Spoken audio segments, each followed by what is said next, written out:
Selamat siang jemaat Tuhan yang terkasih, kita pada siang hari ini akan melanjutkan pendalaman Alkitab kita di ratapan pasalnya yang kelima, bagian yang terakhir dari kitab ratapan yang akan kita baca dan kita renungkan pada siang hari ini. Sebelumnya mari kita akan berdoa. Terima kasih Tuhan, kami bersyukur untuk pimpinan penyertaan-Mu yang boleh menolong kami sampai pada siang hari ini. Kami boleh diberikan kesempatan untuk boleh belajar firman-Mu, kiranya Roh-Mu yang kudus menolong dan memimpin kami pada kebenaran-Mu, sehingga kami dimampukan untuk mengerti, memahami dan juga melakukannya dalam kehidupan kami. Berkati hamba-Mu dan berkati kami semua ya Tuhan, di dalam nama Tuhan Yesus kami berdoa dan mengucap syukur, amin. Kita akan membaca ratapan pasalnya yang kelima pada kesempatan siang hari ini. Saya akan bacakan bagi kita semua. Bapak Ibu Saudara sekalian dapat mengikuti di dalam Alkitabnya masing-masing, demikian firman Tuhan. Doa untuk pemulihan. Ingatlah ya Tuhan apa yang terjadi atas kami. Pandanglah dan lihatlah akan kehinaan kami. Milik pusaka kami beralih kepada orang lain, rumah-rumah kami kepada orang asing. Kami menjadi anak yatim, tak punya bapa dan ibu kami seperti janda. Air kami minum dengan membayar. Kami mendapat kayu dengan bayaran. Kami dikejar dekat-dekat, kami lelah. Bagi kami tidak ada istirahat. Kami mengulurkan tangan kepada Mesir dan kepada Asyur untuk menjadi kenyang dengan roti. Bapak-bapak kami berbuat dosa karena tak ada lagi, dan kami yang menanggung kedurjanaan mereka. Pelayan-pelayan pemerintah atas kami, yang melepaskan kami dari tangan mereka tak ada. Dengan bahaya maut, karena serangan pedang di padang gurun, kami harus mengambil makanan kami. Kulit kami membara laksana perapian dan nyerinya kelaparan, karena nyerinya kelaparan. Mereka memperkosa wanita-wanita di Sion dan gadis-gadis di kota Yehuda. Pemimpin-pemimpin digantung oleh tangan mereka, para tua-tua tidak dihormati. Pemuda-pemuda harus memikul batu kilangan, anak-anak terjatuh karena beratnya pikulan kayu. Para tua-tua tidak berkumpul lagi di pintu gerbang, para teruna berhenti bermain kecapi. Lenyaplah kegirangan hati kami, tari-tarian kami berubah menjadi perkabungan. Mahkota telah jatuh dari kepala kami, wahai kami, karena kami telah berbuat dosa. Karena inilah hati kami sakit, karena inilah mata kami jadi kabur. Karena bukit Sion yang tandus, di mana anjing-anjing hutan berkeliaran. Engkau ya Tuhan bertakhta selama-lamanya, takhtamu tetap dari masa ke masa. Mengapa engkau melupakan kami selama-lamanya, meninggalkan kami demikian lama? Bawalah kami kembali kepadamu ya Tuhan, karena kami akan kembali. Baharuilah hari-hari kami seperti dahulu kala. Atau apakah engkau sudah membuang kami sama sekali? Sangat murkakah engkau terhadap kami? Demikian jauh pembacaan firman Tuhan kita pada kesempatan siang hari ini. Bapak Ibu yang terkasih dalam Tuhan, kita masuk di pasal terakhir dalam kitab ratapan. Ya, ratapan pasal 5 ini terdiri dari 22 ayat dan memang tidak ada urutan abjadnya. Ya, dan bagian ini memiliki hubungan dengan pasal 1 tentunya yang terkait dengan situasi dan kondisi yang terjadi. Nah, kita bisa melihat bagaimana sebuah doa yang dipanjatkan oleh Nabi Yeremia kepada Tuhan ketika Yerusalem dikalahkan oleh bangsa Babel. Yeremia berseru kepada Tuhan. Dia menyampaikan semua yang dialami oleh bangsanya. Yeremia berduka. Berduka oleh karena apa? Oleh karena melihat betapa besar umat Allah itu telah berdosa kepada Allah sehingga mereka dihukum. Dan kita bisa melihat bagaimana kitab ratapan mengisahkan satu keadaan yang begitu menyedihkan dan mengerikan ketika umat Allah membelakangi dan meninggalkan Tuhan Allahnya. Bukan karena mereka tidak tahu bahwa Allah itu ada, melainkan umat Allah menganggap Allah itu sudah tidak relevan dalam kehidupan mereka. Mereka tidak lagi mempercayai dan tidak memperhatikan firman Allah yang disampaikan oleh para nabinya. Mereka mengalihkan kepercayaan mereka justru kepada objek lain yang bukan Tuhan. Seperti apa? Seperti sekutu politik dari bangsa lain yang terlihat lebih bisa diandalkan. Oleh karena itulah Bapak Ibu Sang terkasih dalam Tuhan, bagaimana Allah menghukum umat yang dikasihinya. Dan di dalam keadaan seperti inilah jeritan ratapan itu terdengar. Dan kita bisa melihat bagaimana Yeremia sebagai penulis dari kitab ratapan, dia melihat penderitaan itu merupakan hukuman yang Allah izinkan terjadi bagi umatnya. Dan juga sebagai sebuah disiplin yang Tuhan berlakukan kepada milik kepunyaannya. Kita bisa melihat hal-hal yang terjadi nanti di ayat-ayat yang akan kita pelajari. Bagaimana mereka kehilangan berkat-berkat yang dahulu mereka diterima oleh nenek moyang mereka. Mereka kehilangan tanah perjanjian sehingga hilang juga apa yang dikatakan kesejahteraan dan kemakmuran. Dikatakan mereka menjadi yatim, mereka kehilangan relasi dengan Allah, mereka kehilangan kemerdekaan, mereka kehilangan kebebasan, mereka kehilangan martabat sebagai manusia. Karena mereka menjadi bulan-bulanan dari para musuh yang kejam dan keji. Bapak Ibu Sang terkasih dalam Tuhan, kita bisa melihat sampai di sini bagaimana ratapan merupakan doa yang lahir dari hati yang jujur, yang sedang mengalami penderitaan. Nabi Yeremia berseru, dia menangis, bahkan mengerang dalam kesengsaraan, di dalam penderitaan yang begitu mendalam. Dia begitu sadar Bapak Ibu bahwa kota itu sudah begitu najis dan menjijikan di mata Allah. Ada banyak dosa yang dilakukan oleh umat Allah yang tidak memuliakan akan Tuhan. Dan Nabi Yeremia dalam hal ini mengakui segala kenajisan dosa-dosa bangsanya. Sehingga di dalam ratapan, sehingga di dalam doanya, sehingga di dalam tangisnya dia memohon pertolongan Allah. Doa sang nabi tidak lahir dari diri yang merasa paling benar di antara seluruh penduduk Yerusalem. Tapi sebaliknya Yeremia menganggap dirinya bagian dari umat yang menjijikan itu. Dan dia memohon belas kasihan Allah di dalam doa dan permohonannya. Dia melihat bagaimana Tuhan itu tidak pernah meninggalkan umatnya.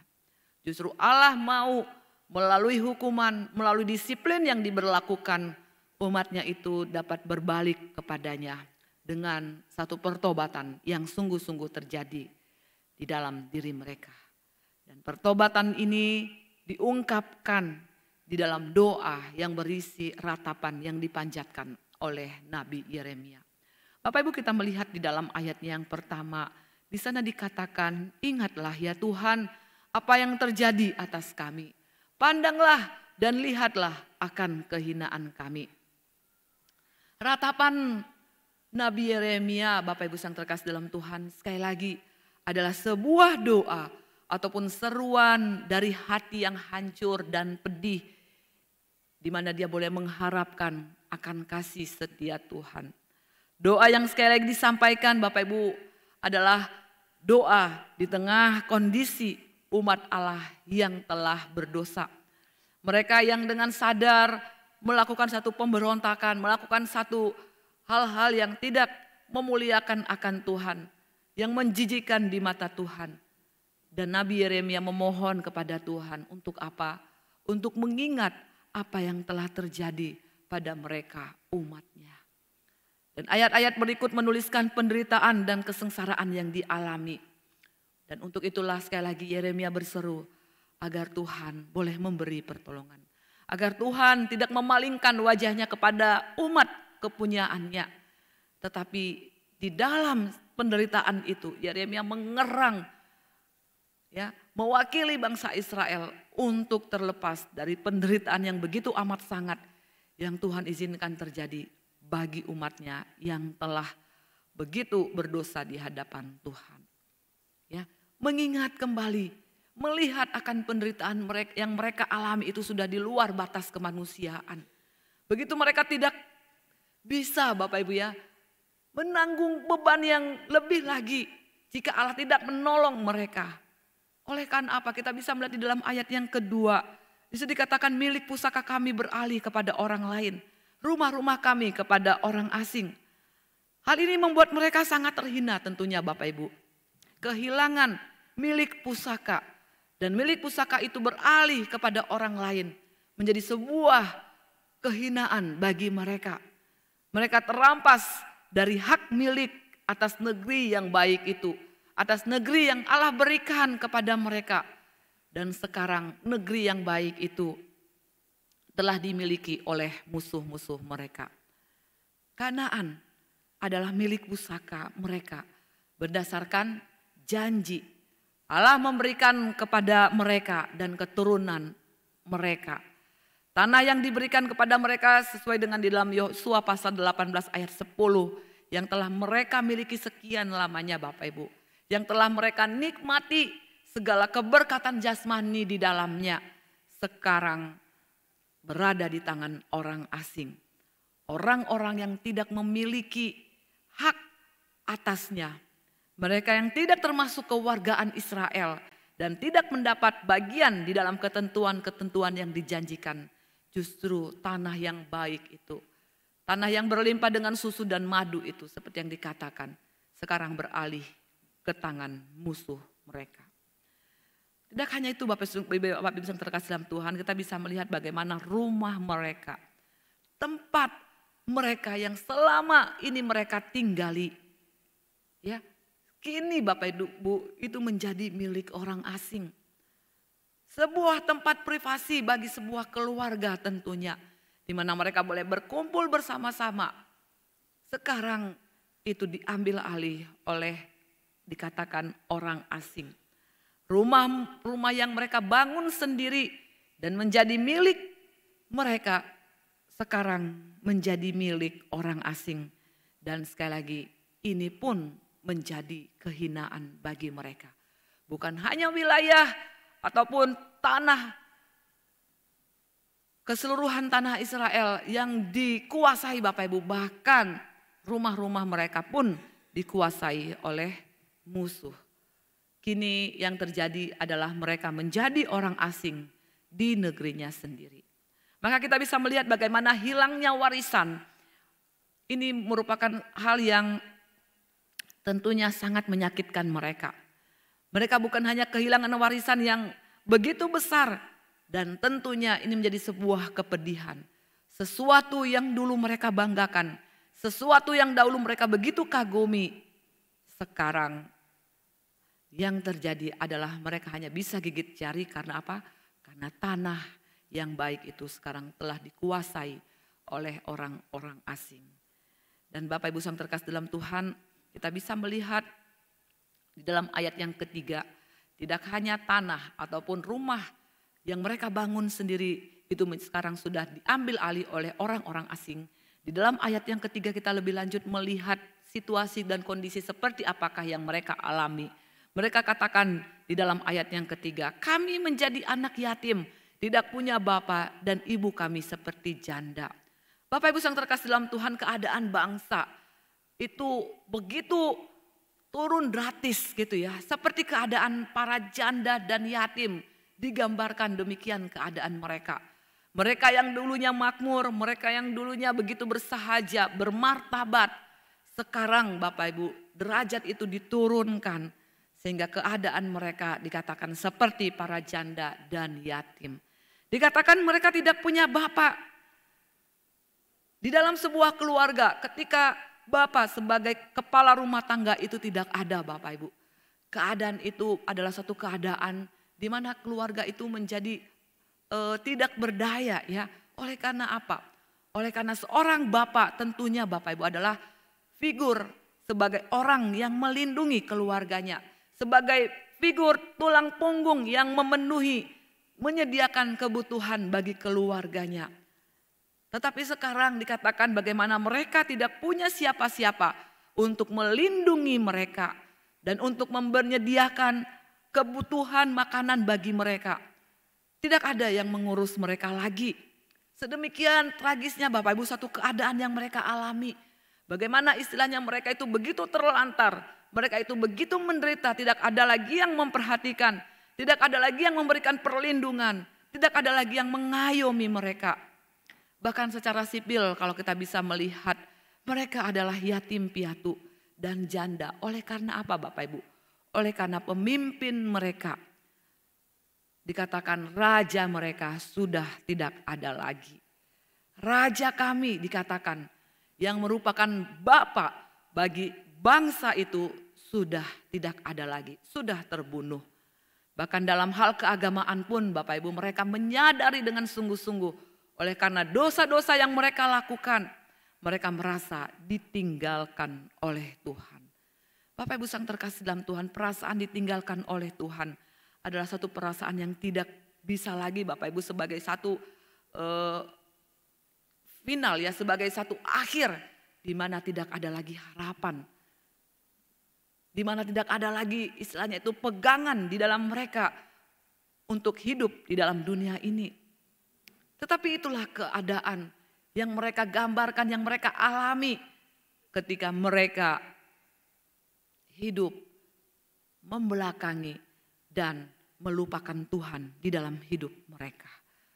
Dan lebih lagi dikatakan Bapak Ibu, ibu kami, kota-kota kami yang seperti ibu yang subur di Israel dulunya, sekarang seperti janda. Seperti istri yang ditinggal mati suaminya, tanpa perlindungan, tanpa tulang punggung, tanpa penghiburan, dan tentunya Bapak Ibu, rentan dijahati dan dilukai. Itu adalah satu keadaan yang sungguh-sungguh mereka alami, yang sungguh-sungguh mereka merasakan Bapak Ibu ya pada saat itu. Dan dikatakan Bapak Ibu, inilah kehinaan kami. Sebab kami yang dahulu besar sekarang menjadi kecil, bahkan dipandang hina di tengah-tengah bangsa yang tidak mengenal Allah. Di tengah bangsa yang tidak percaya kepada Tuhan. Bapak Ibu sang terkasih dalam Tuhan, karena kita bisa melihat ketika Musa menggambarkan negeri yang Tuhan janjikan. Dia berbicara tentang negeri yang baik, negeri dengan aliran air, mata air yang mengalir melalui lembah dan bukit. Kalau kita bisa melihat di dalam Ulangan pasalnya yang ke-8 ayat yang ke-7. Air yang selama ini mereka dapat dengan bebas dan begitu berkelimpahan, yang mata airnya selalu mengalir Bapak Ibu, yang selalu melimpah dengan air. Sekarang dikatakan pada ayat yang keempat, kini itu bukan lagi sesuatu yang mereka bisa nikmati dengan mudah. Itu tidak lagi bisa mereka peroleh dengan mudah seperti dahulu Bapak Ibu. Air yang selama ini mereka dapat dengan bebas dan berkelimpahan dikatakan kini bukan lagi milik mereka. Oleh karena sekarang Bapak Ibu untuk mendapatkan air pun mereka harus membelinya. Seperti apa yang dikatakan di dalam ayat yang keempat. Air kami minum dengan membayar. Kami mendapat kayu dengan bayaran. Bapak Ibu, sebuah gambaran keadaan yang begitu susah untuk menyediakan kebutuhan-kebutuhan pokok bagi diri mereka sendiri dan keluarga mereka. Itu begitu sulitnya ya. Padahal Bapak Ibu kalau mereka melihat ya, memflashback akan kehidupan mereka yang dahulu, mereka hidup dengan kelimpahan dan memiliki segala sesuatu itu di dalam jumlah yang banyak. Dahulu air didapat dengan cuma-cuma dan begitu mudahnya. Tetapi sekarang air minum pun, air yang mereka gunakan pun mereka perolehnya dengan membayar. Bapak Ibu sang terkasih dalam Tuhan, di sini kita bisa melihat begitu kerasnya para penindas memperlakukan mereka. Sehingga mereka tidak bisa memperoleh satu tong air kecuali dengan membelinya. Tidak hanya air Bapak Ibu yang dikatakan di sana. Kayu untuk memasak, menyiapkan makanan juga tidak lagi tersedia secara bebas. Mereka pun harus membelinya. Mereka membayar mahal untuk satu ikat kayu bakar. Di sini kita bisa melihat bagaimana sumber daya itu sudah dikuasai seluruhnya, sepenuhnya oleh orang asing. Bahkan air dan kayu pun Bapak Ibu mereka tidak punya hak untuk memilikinya. Ketika mereka ingin mendapatkannya, mereka harus membayarnya dengan uang. Oleh karena apa? Oleh karena sumur dan hutan saat ini berada di tangan musuh. Dan itu semuanya Bapak Ibu menunjukkan hilangnya kebebasan mereka. Mereka berada di dalam perbudakan. Nah Bapak Ibu yang terkasih dalam Tuhan, kita bisa melihat lebih lanjut. Tidak hanya itu Bapak Ibu ya. Derita demi derita setiap hari mereka alami. Kesengsaraan demi kesengsaraan. Yang mereka alami dari hari ke hari. Bukan hanya saja mereka kehilangan harta benda. Bukan hanya saja mereka kehilangan milik pusaka mereka. Bukan hanya saja mereka kehilangan ayah dan suami. Bukan hanya saja mereka kehilangan makanan dan kebebasan. Sekarang dikatakan Bapak Ibu dalam ayat yang kelima lebih lanjut. Mereka kehilangan istirahat. Mereka tidak punya kebebasan. Mereka tidak punya kemerdekaan untuk hidup. Seperti dahulu mereka hidup di tanah yang Tuhan sudah janjikan kepada mereka. Yang Tuhan sudah berikan kepada mereka. Mereka adalah orang asing di tanah mereka sendiri. Mereka tidak punya hak sedikit pun Bapak Ibu untuk memperoleh, untuk menikmati apa yang seharusnya mereka nikmati di dalam kehidupan ini. Ayat yang kelima dikatakan Bapak Ibu, kami dikejar dekat-dekat, kami lelah, bagi kami tidak ada istirahat. Mereka kelelahan oleh karena apa Bapak Ibu? Oleh karena mereka dikejar-kejar. Kita bisa melihat bahwa orang-orang yang dibawa ke dalam perbudakan itu, mereka dahulu adalah orang-orang yang merdeka. Namun sekarang mereka menjadi budak. Mereka diperlakukan Bapak Ibu seperti binatang-binatang pemikul kuk yang seharusnya melayani pemiliknya. Dan siap sedia menjalankan setiap perintah tuannya yang memperkerjakan mereka tanpa henti.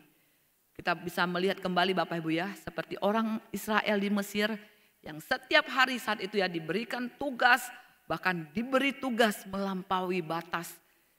Ya. Oleh karena itu dikatakan kami lelah, bagi kami tidak ada istirahat.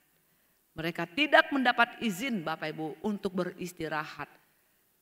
Ya sekali waktu Bapak Ibu mungkin mereka bisa merenggangkan otot mereka untuk melepaskan lelah mereka, itu tidak diperbolehkan ya Bapak Ibu ya.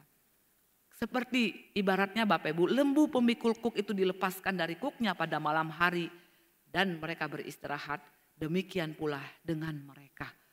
Orang-orang buangan di Babel Bapak Ibu yang dipaksa bekerja untuk menghidupi dirinya sendiri. Mereka bekerja dan tidak ada dikatakan istirahat. Tidak ada istirahat Bapak Ibu, bahkan di hari Sabat pun, hari perhentian di mana Allah tidak memperbolehkan bangsa Israel bekerja pada hari Sabat, itu tidak berlaku. Ketika mereka ditawan Bapak Ibu, ketika mereka berada di bawah pemerintahan bangsa Babel saat itu. Tidak ada istirahat di hari Sabat. Mereka dibuat kelelahan oleh kerja keras yang terus menerus. Bapak Ibu yang terkasih dalam Tuhan, di dalam kondisi seperti ini, bukannya mereka datang kepada Tuhan untuk berseru memohon pertolongan. Tetapi kita bisa melihat mereka justru malah mengharapkan bantuan dari Mesir dan Asyur di dalam ayatnya yang ke-6. Ayat yang ke-6 bisa dikatakan kami mengulurkan tangan kepada Mesir dan kepada Asyur untuk menjadi kenyang dengan roti. Mereka membuat Bapak Ibu penawaran terbaik kepada Mesir dan Asyur untuk melayani mereka. Supaya apa? Supaya mereka bisa menjadi kenyang dengan roti. Di dalam ayat yang ke-9 kita melihat ya nantinya bagaimana mereka mengambil makanan mereka dikatakan dengan mempertaruhkan nyawa mereka. Bagaimana dengan bahaya maut karena serangan pedang di padang gurun. Dikatakan kami mengambil makanan kami. Mereka Bapak Ibu yang terkasih dalam Tuhan begitu dengan senang hati menundukkan diri pada pekerjaan yang paling hina. Ya seperti halnya kalau kita melihat Bapak Ibu ya anak bungsu. Dia melakukan satu pekerjaan yang hina, menjaga kawanan babi, memberi makanan kawanan babi. Bahkan makanan babi pun itu dimakannya Bapak Ibu ya. Demi apa? demi untuk mendapatkan makanan. Demi supaya apa? Supaya menjadi kenyang. Tentunya Bapak Ibu untuk mendapatkan makanan itu ada syarat-syarat yang paling berat untuk mendapatkan, ya. Dan ini adalah satu hal yang sangat menyedihkan tentunya. Bagaimana mereka harus menyerahkan diri mereka menjadi budak atas orang-orang Babel pada saat itu. Bapak Ibu yang terkasih dalam Tuhan, ya, mereka saat ini adalah orang yang harus meminta-minta makanan kepada bangsa lain. Dan inilah yang terjadi atas umat pilihan Allah saat itu Bapak Ibu. Dan kondisi itu tentunya terjadi oleh karena apa? Oleh karena dosa-dosa yang mereka lakukan. Tidak hanya dosa-dosa mereka, tetapi ayat yang ke-7 juga boleh menyatakan Bapak Ibu, dikatakan, Bapak-bapak kami berbuat dosa, mereka tak ada lagi, dan kami yang menanggung kedurjanaan mereka. Bapak Ibu yang terkasih dalam Tuhan, di dalam hal ini tidak hanya nenek moyang mereka yang telah berdosa, tetapi kesadaran akan keberdosaan diri sendiri juga mereka boleh alami Bapak Ibu ya. Mereka boleh sadari bukan hanya dosa-dosa yang dilakukan oleh nenek moyang mereka, tetapi justru di zaman itu Bapak Ibu mereka juga sudah begitu berbuat dosa yang begitu besar di hadapan Allah. Dan pengakuan dengan kesadaran akan dosa-dosa nenek moyang mereka yang mereka sendiri juga Bapak Ibu bersikeras melakukannya. Ya, mereka tentunya Bapak Ibu dalam hal ini mereka berserah kepada keadilan Tuhan. Segala sesuatu yang ditimpakan kepada mereka sebab mereka adalah keturunan para pembuat kejahatan. Mereka layak dimurkai, mereka menyadari keberdosaan mereka dan memohon tentunya belas kasihan Tuhan. Dikatakan Bapak Ibu, Bapak-bapak kami berbuat dosa dan kami sewajarnya menderita oleh karena dosa-dosa mereka. Dan bukan hanya itu, dosa-dosa yang mereka lakukan sekarang pun itu menjadi satu dosa yang mereka lakukan juga Bapak Ibu ya. Dan dikatakan tetapi mereka tidak ada lagi dan kami menanggung kedurjanaan mereka. Nah Bapak Ibu yang terkasih dalam Tuhan, dengan kondisi yang mereka alami saat itu adalah bagaimana mereka menanggung akibat dari perbuatan di masa lalu. Tentunya Bapak Ibu ketika kita pun melihat ya kesaksian yang buruk dari orang tua, dari para pendahulu kita itu akan berdampak bagi anak-anaknya. Seperti pepatah mengatakan buah jatuh tidak jauh dari pohonnya. Papanya mungkin yang dahulu seorang pencuri misalnya Bapak Ibu ya. Dia tentu ya anaknya melihat figur, melihat contoh dari orang tuanya yang berbuat seperti itu. Maka tidak heran kebanyakan orang mengatakan wong apa ya kakeknya seorang pencuri, orang tuanya juga demikian, pantas jika anaknya seperti itu. Bapak Ibu yang terkasih dalam Tuhan, terkadang dosa itu juga ya yang kita bisa melihat dosa yang dilakukan oleh pendahulu Israel, oleh nenek moyang Israel, seperti halnya Bapak Ibu mereka menyembah kepada berhala. Itu pun Bapak Ibu ya dilakukan oleh orang-orang di zaman pembuangan saat itu ya Bapak Ibu. Dan kita bisa melihat bagaimana tentunya kita pun akan berucap Bapak Ibu ya, oh pantas saja dulu orang tuanya juga berbuat seperti itu. Nah Bapak Ibu hal itu menjadi sebuah label tentunya ya. Ketika penerusnya ini tidak menunjukkan suatu perubahan, suatu pertobatan di dalam diri mereka. Nah Bapak Ibu yang terkasih dalam Tuhan kita bisa melihat kedua ayat tersebut baik dalam ayatnya yang ke-7 dan ayatnya yang ke-16 kalau kita bisa melihat nanti bersama-sama memberi kita penyebab dari kondisi saat ini ya. Kita bisa melihat bagaimana mereka melakukan apa yang jahat seperti apa yang dilakukan oleh para pendahulunya. Seperti saya katakan tadi ya ketika di dalam kitab Raja-Raja Bapak Ibu, ketika seorang raja itu melakukan hal yang jahat, di bawahnya keturunannya pun ketika dia tidak sungguh-sungguh mengenal Allah, Alkitab akan mencatat dia melakukan apa yang jahat tepat seperti apa yang dilakukan oleh ayahnya. Nah Bapak Ibu yang terkasih dalam Tuhan kita bisa melihat kemudian di dalam ayat yang ke-8, ayat yang ke-8 dikatakan lebih lagi Bapak Ibu apa yang terjadi dan dialami oleh mereka. Dikatakan bahwa pelayan-pelayan memerintah atas kami, yang melepaskan kami dari tangan mereka tidak ada.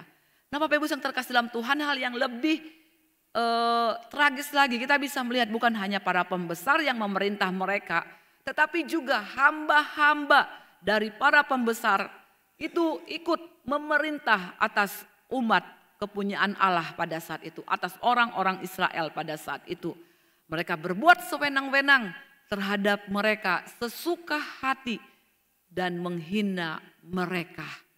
Mereka tidak punya lagi harga diri, mereka tidak punya lagi martabat di mata orang-orang Babel pada saat itu Bapak Ibu.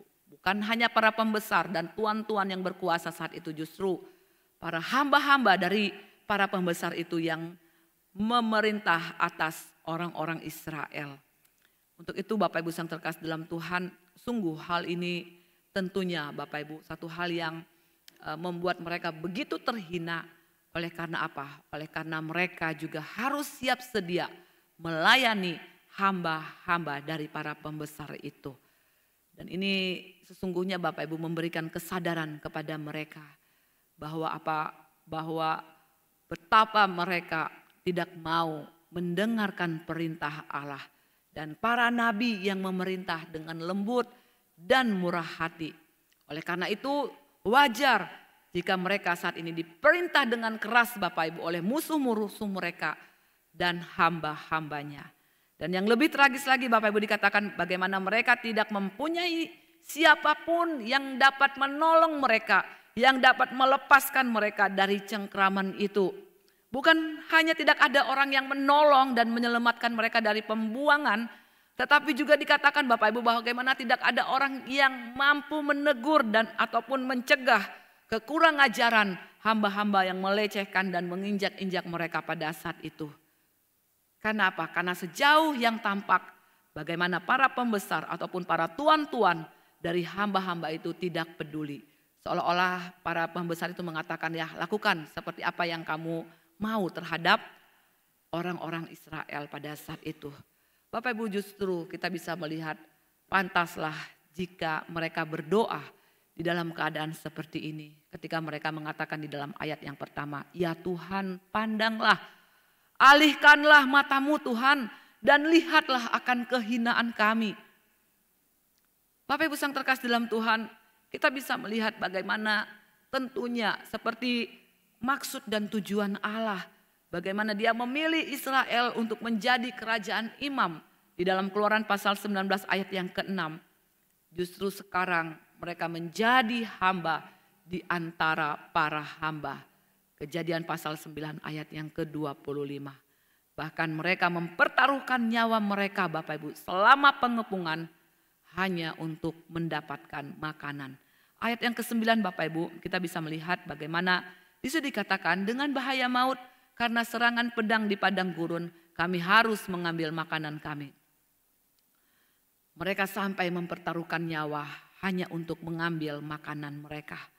Mereka dibuat begitu susah oleh pengepungan dan semua persediaan pun Bapak Ibu itu terputus yang menyebabkan mereka nekat gitu Bapak Ibu keluar atau menyelinap keluar dari kota untuk apa? Untuk mengambil perbekalan makanan. Suatu situasi dan kondisi Bapak Ibu yang begitu sangat-sangat susah ya. Hanya untuk mendapatkan makanan saja mereka itu begitu sulit, begitu susah memperolehnya. Nah pada saat melakukan itu mereka tentunya Bapak Ibu ketika mereka nekat keluar ataupun menyelinap keluar dari kota untuk mengambil perbekalan makanan. Tentunya mereka akan terancam bahaya. Bahaya dari apa Bapak? Mereka akan jatuh ke tangan para pengepung. Dan tentunya akibat ataupun konsekuensinya mereka ditebas oleh pedang di padang gurun. Oleh karena apa Bapak Ibu? Oleh karena pengepung tersebar di segala tempat di dataran yang ada di sekitar kota.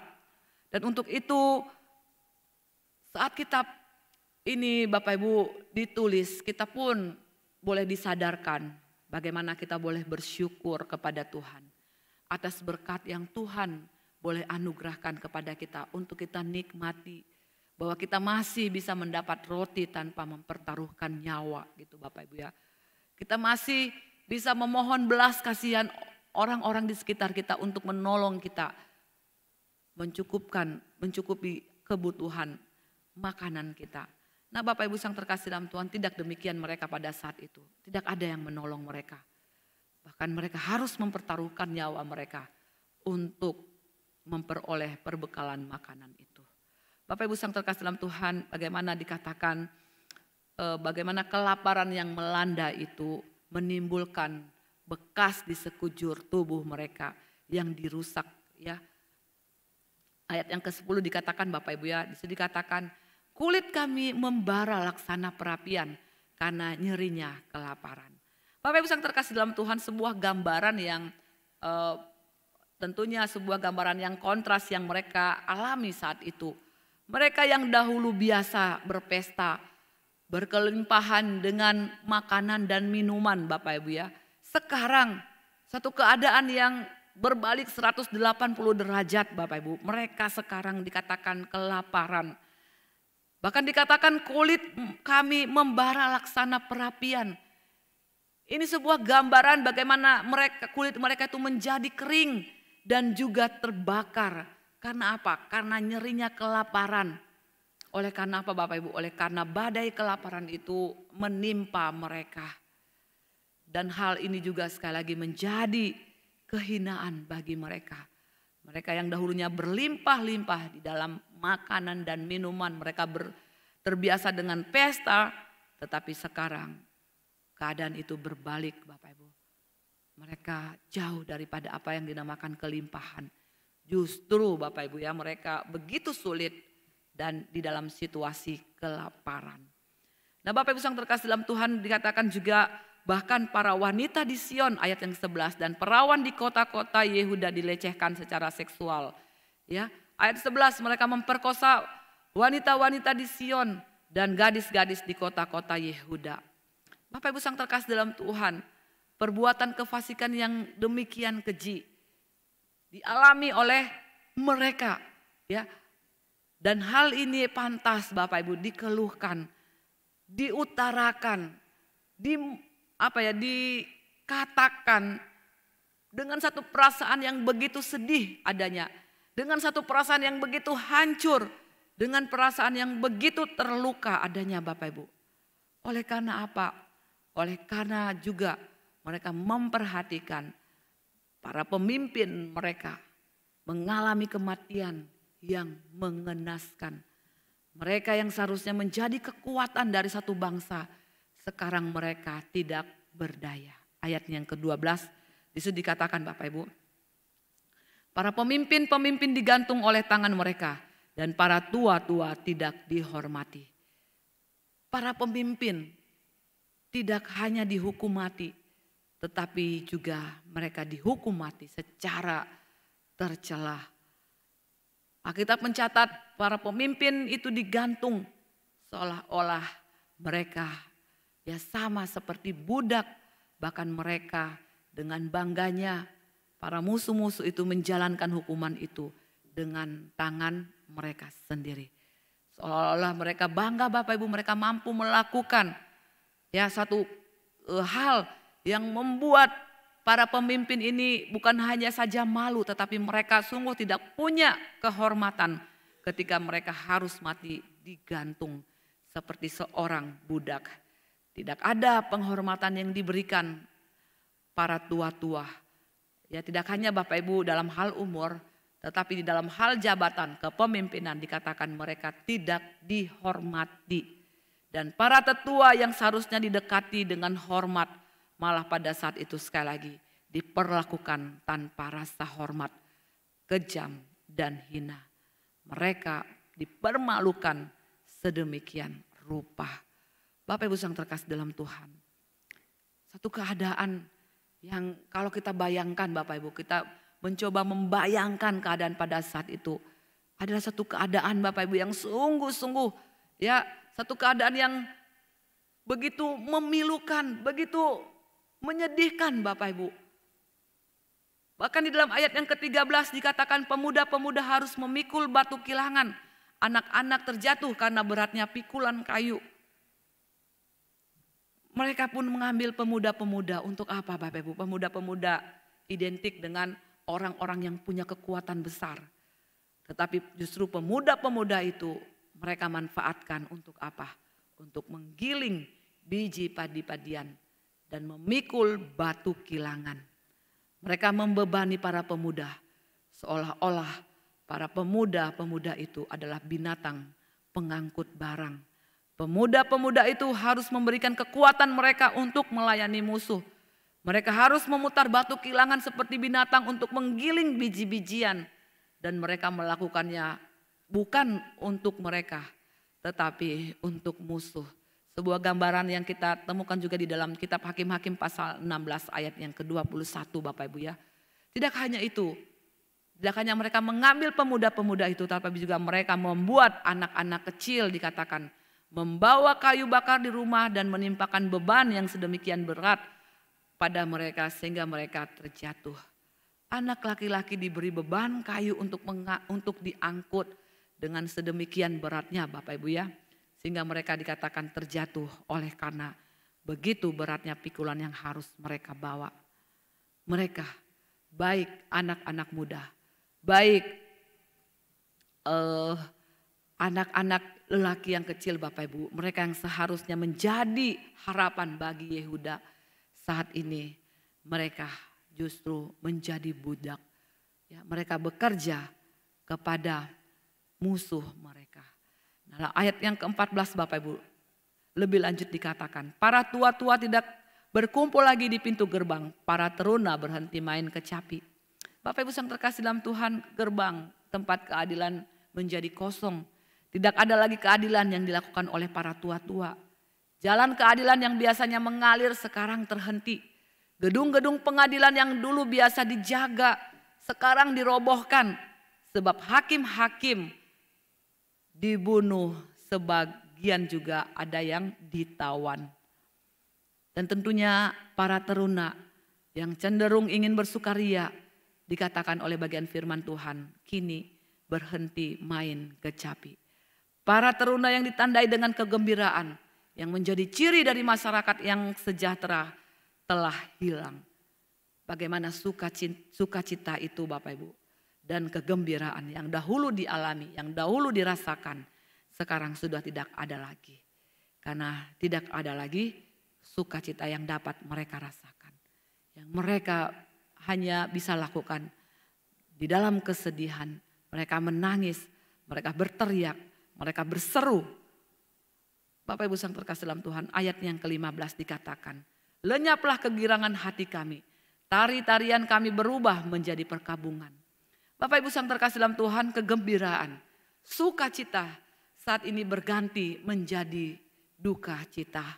Mereka tidak pernah tahu apa itu sukacita sejak musuh itu memasuki wilayah mereka seperti banjir bandang yang tanpa tendang aling-aling Bapak Ibu meluluh lantakan setiap hal yang selama ini mereka lakukan. Dikatakan tari-tarian berubah menjadi perkabungan. Bukannya melompat-lompat kegirangan seperti sebelumnya yang mereka alami. Mereka bersuka cita, sekarang justru mereka berhenti dan mereka di dalam keadaan berduka cita. Bapak Ibu yang terkasih dalam Tuhan, kita bisa melihat salah satu akibat dosa adalah hilangnya sukacita. Salah satu akibat dosa adalah hilangnya kebahagiaan. Dan tentunya kita bisa melihat sosok seperti Daud mengalami hal yang sama ya. Setelah dosa yang dia lakukan bersama dengan Batsyeba Bapak Ibu, kita melihat pengakuan dosa, bertobat di hadapan Tuhan. Itulah satu-satunya yang dapat mengembalikan sukacita seperti yang dialami oleh Daud yang dia tuliskan di dalam Mazmur pasal 51 ayat 7 sampai 8 dan ayat yang ke-12. Nah, kita bisa melihat Bapak Ibu yang terkasih dalam Tuhan, tidak ada sukacita di sana. Yang ada adalah tangisan, duka cita, erangan, ya, jeritan.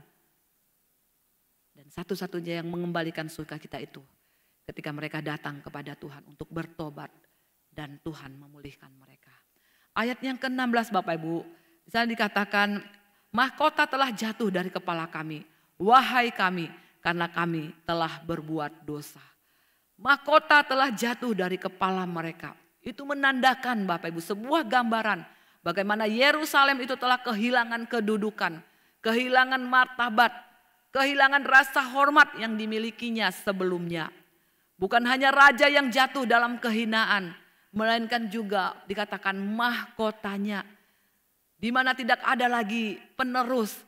Semua tanda kebesaran kerajaan itu telah lenyap. Hal ini Bapak Ibu yang terkasih dalam Tuhan, mereka sungguh-sungguh menyadari, diwakili oleh Nabi Yeremia, itu semua disebabkan oleh karena dosa-dosa yang dilakukan, yang kini mereka akui di hadapan Allah. Mereka mengucapkan celaka atas diri mereka sendiri dan seruan bahwa mereka telah berdosa. Penyebab segala duka dan kesengsaraan dikatakan di dalam ayat yang ke-17. Bagaimana mata mereka itu berlinang air mata. Setiap hari yang menjadi makanan mereka adalah air mata mereka sendiri. Begitu kesedihan yang menyayat hati Bapak Ibu ya. Begitu keadaan yang begitu tragis yang tidak pernah mereka pikirkan sebelumnya, saat ini mereka alami. Sehingga air mata itu tidak henti-hentinya mengalir dari mata mereka. Oleh karena apa? Oleh karena mereka melihat dengan mata mereka sendiri kehancuran Sion, tempat kudus Allah. Ayat yang ke-17 dikatakan Bapak Ibu, karena inilah hati kami sakit, karena inilah hati mata kami menjadi kabur.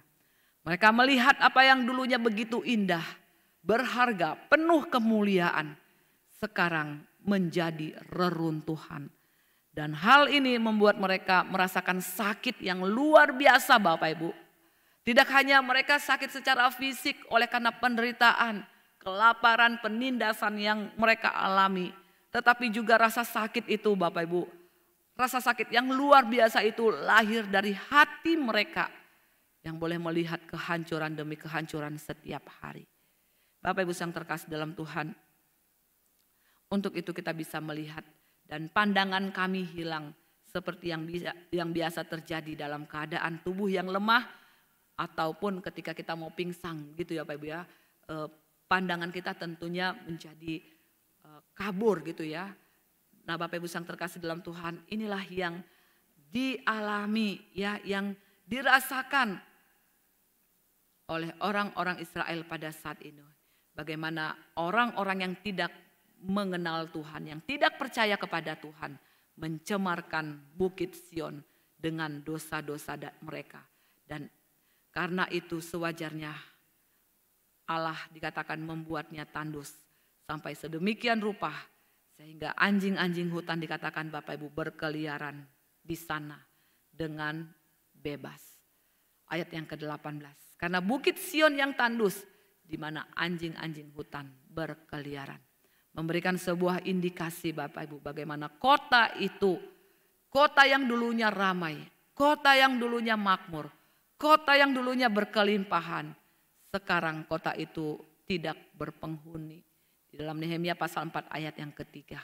Nah Bapak Ibu yang terkasih dalam Tuhan, itu menjadi sebuah gambaran ya. Dari ayat yang pertama sampai ayat yang ke-18. Sebuah hal yang dialami, situasi yang mereka rasakan, kondisi yang mereka alami pada saat itu yang begitu tidak mengenakan. Yang sungguh-sungguh di akhir segala sesuatunya Bapak Ibu, mereka harus menengadah ke atas, memohon belas kasihan Tuhan untuk membebaskan mereka, untuk menolong mereka, untuk dapat mengeluarkan mereka dari penderitaan yang begitu amat sangat yang mereka alami. Dan kita bisa melihat di ayat yang ke-19 dan ayat yang ke-22. Ini merupakan sebuah permohonan bagi pemulihan. Bagian ini diakhiri dengan sebuah doa dan pengharapan. Ya, di sini kita bisa melihat Bapak Ibu yang terkasih dalam Tuhan. Kita tidak melihat dan mendengar Tuhan berbicara. Bagaimana dia akan menyelamatkan, membebaskan umatnya. Tetapi kita melihat bagaimana seorang nabi yang takut akan Tuhan berbicara kepada Tuhan di dalam doa pengharapan. Bagaimana Tuhan akan membangun kembali baitnya. Bagian yang menyatakan bagaimana Yeremia sungguh-sungguh percaya kepada Tuhan. Karena jika Yeremia tidak percaya kepada Tuhan, Bapak Ibu, tidak mungkin dia mengatakan di dalam ayat yang ke-19 sebuah pernyataan iman kepada Allah bahwa Tuhan itu berkuasa untuk selama-lamanya. Kita bisa melihat Bapak Ibu yang terkasih dalam Tuhan. Nabi Yeremia berbicara tentang kekekalan Allah. Engkau Allah bertakhta selama-lamanya. Tentunya Bapak Ibu, apa yang menggoncangkan dunia tidak akan mengganggu Allah yang menjadikannya. Segala sesuatu dalam dunia ini akan berlalu.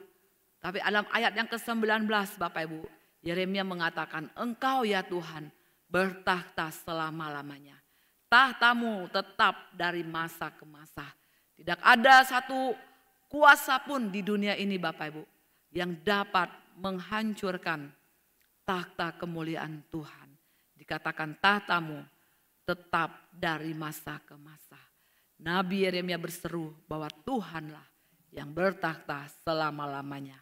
Takhtanya tidak hancur, takhtanya tidak tergoyahkan. Semua dalam dunia ini akan berubah. Semua dalam dunia ini akan goyah, namun tidak dengan Allah. Kerajaan dunia bergantian di dalam pemerintahannya.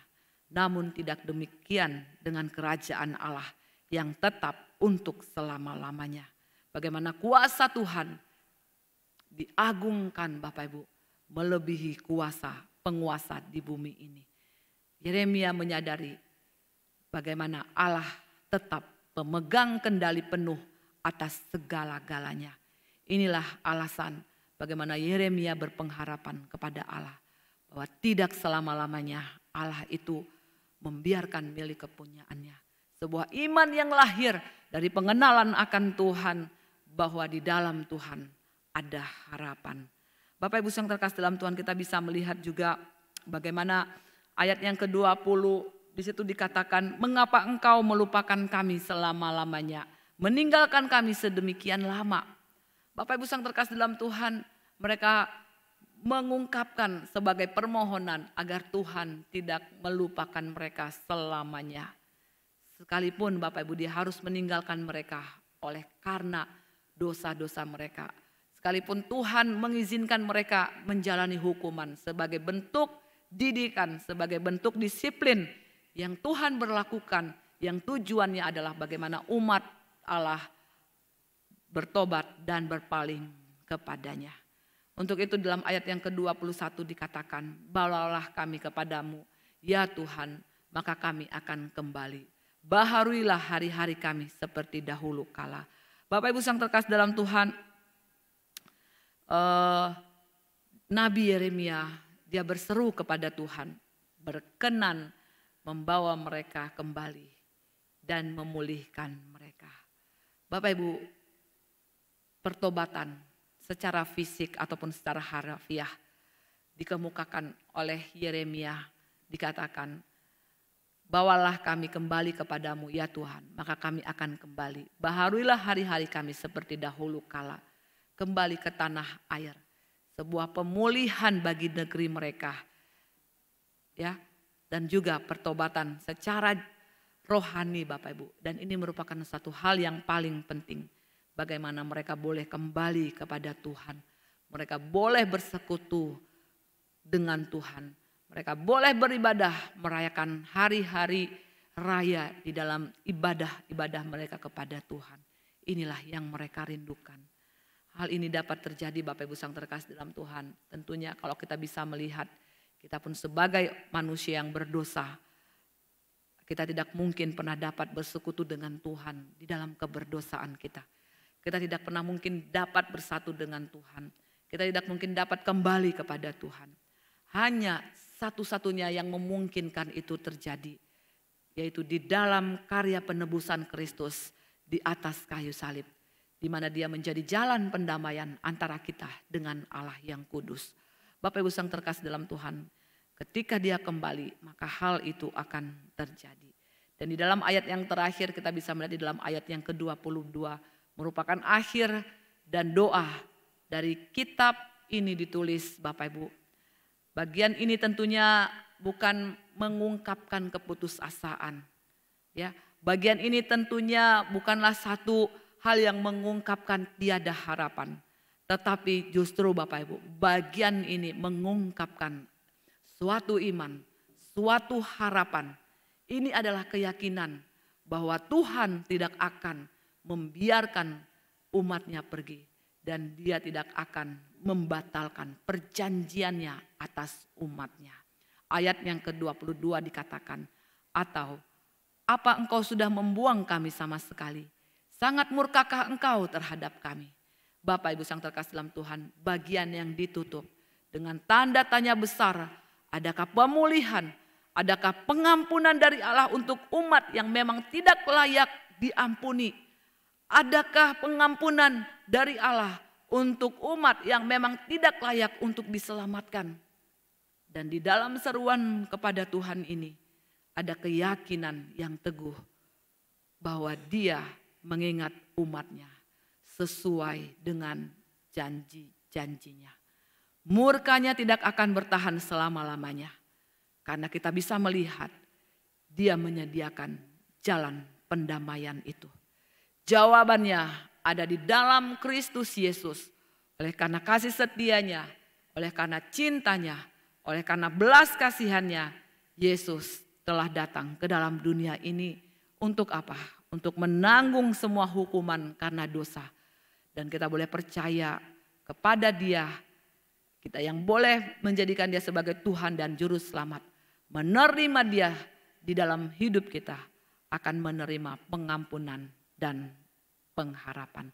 Untuk itu Bapak Ibu yang terkasih dalam Tuhan, di akhir renungan firman Tuhan pada kesempatan siang hari ini, jangan berkubang di dalam lumpur dosa.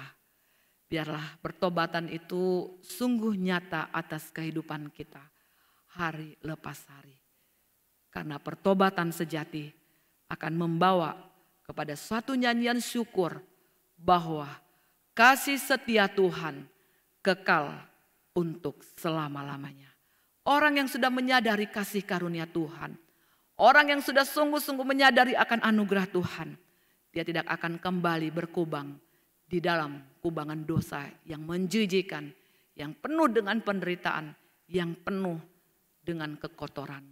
Tetapi dia akan selalu mendekatkan diri kepada takhta kasih karunia Tuhan yang boleh semakin hari membawa dia di dalam keserupaan dengan Kristus di dalam kemuliaannya. Amin untuk firman Tuhan. Kiranya Tuhan memberkati kita semua dan kita boleh semakin memuliakan Tuhan di dalam hidup kita hari lepas hari. Mari kita berdoa. Tuhan, kami bersyukur anugerah-Mu yang besar Tuhan, yang melampaui segala dosa dan segala keterbatasan kami Engkau nyatakan kepada umat kepunyaan-Mu. Ketika Engkau mengizinkan hukuman yang menjadi didikan dan disiplin yang Allah berlakukan kepada mereka, yang bertujuan untuk mereka kembali kepada Engkau Tuhan, yang bertujuan untuk mereka bertobat dari segala tingkah dan jalan mereka yang berdosa di hadapan-Mu. Demikian pula kami yang hidup pada masa ini Tuhan. Kami yang berorientasi, seringkali berorientasi kepada diri kami, kepada ego kami, kepada kesenangan kami, kepada keinginan kami Tuhan. Kiranya pertobatan Engkau anugerahkan kepada kami. Ketika waktu dan kesempatan itu masih ada, kiranya kami boleh pergunakan sehingga kami boleh semakin memuliakan Engkau hari lepas hari. Berkati kami semua Tuhan yang telah mendengarkan firman-Mu. Kiranya kami boleh bertumbuh-tumbuh di dalam pengenalan akan Tuhan. Di dalam nama Tuhan Yesus kami berdoa dan mengucap syukur. Haleluya. Amin.